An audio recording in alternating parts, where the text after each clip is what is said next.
లేదు, కానీ భేదాలతో ఉన్నారు. ఏమి ఆశీర్వాదం రాదు అలాంటి వారికి.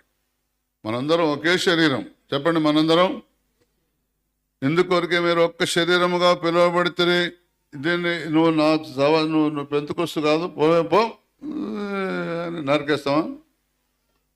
అట్లా ఇస్తావా? నువ్వు కూడా పెంతుకొస్తు కాదే అని కాల్ని ఎట్లా చేస్తావా? దూరం చేస్తావా? బైబిల్ ఏం చెప్తుంది సార్? తన సహోదరుని ద్వేషించేవాడు నరహంతకుడు అని చెప్తున్నది.